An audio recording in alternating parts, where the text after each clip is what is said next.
Holy Spirit. Not in the names of, but in the name of the Father, the Son, and the Holy Spirit.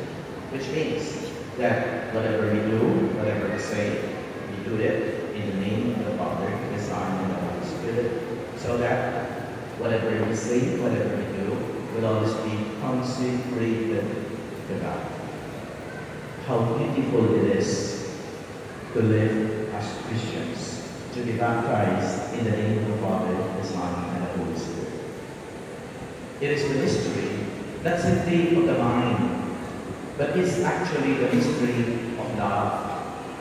Every day we listen to, and every day we witness the mystery of love in our life. That no matter how painful our life is, no matter how many sufferings we go through, still we are loved by God. Because love knows how to suffer for the beloved. Fathers, mothers who are here, you know very well what it is to love your children. And you know very well what it is to suffer for the sake of your children. And because you love them and you suffer for them, you make a sacrifice. Sacrifice is love plus suffering. Suffering alone without love, that's not sacrifice. Maybe that is trauma, maybe that is bitterness, maybe that is oppression, injustice. Suffering alone without love. Love alone without suffering is never credible. It is never being proved to be real.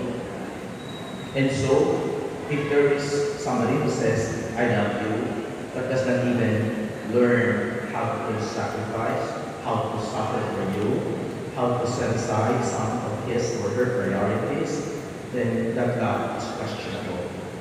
Because love is always accompanied by pain and suffering. You want to know how to love, then you learn how to suffer for the beloved. I always tell young people, you want to learn how to love. Do not go to hotels, do not go to recreational centers, do not go to the mall, do not go to whatever staycation you have. That is not where love is. You know where to find love? You go to hospitals and cemeteries.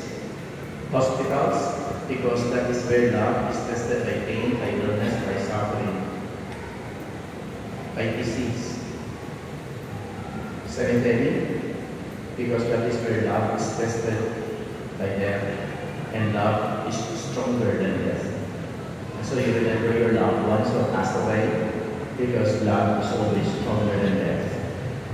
And you stand by your beloved in times of pain, illness, or suffering, and so you visit your beloved in hospitals. That is where you find true love. You do not find true love in the mall. You do not find true love in recreational centers, in the beach.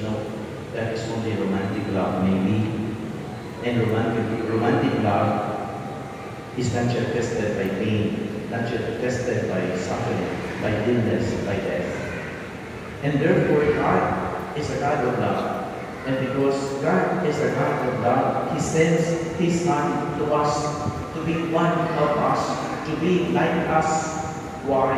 Because God wants us to know our humanity. It is so ironic that it took a God to mirror to us what true humanity is. The Second Vatican Council, in its document Gaudium et Spes, says, only in the light of the mystery of the incarnate Word can the mystery of man become clear. And so we need to learn what it is to be human. But humanity alone, human beings alone, cannot teach us what it is to be human. It took a God to teach us what it is to be human. The contradiction is not between the human and the divine. No, that is not where the contradiction lies. In fact, we human beings came from the divine. We came from God. We come from God. But the contradiction really is between our humanity and inhumanity. We are human, but at the same time we are inhuman. We can be cruel, we can be aggressive, we can be unjust. We can be inhuman. Kaya sinasabi natin, madaling maging tao, mahirap makatao. Madaling maging tao, mahirap makatao. We need to learn how to be human. And precisely because we need to learn how to be human, God sent us His Son to be one of us, to be like us, so that He will be the one to lead us back to the Father. And He will be able to lead us back to the Father by first empowering us, by teaching us about the kingdom of God. It was Jesus who claimed to us the kingdom of His Father. Wherever He went, He would always preach the kingdom of His Father. It's a kingdom of God, it's a kingdom of joy, it's a kingdom of justice, it's a kingdom of liberation, it is a kingdom of reconciliation, it is a kingdom of forgiveness, it is a kingdom of mercy and compassion. Wherever He went, Jesus proclaimed the kingdom of God, the kingdom of His Father. And finally, He had to empower His disciples with the power of the Holy Spirit.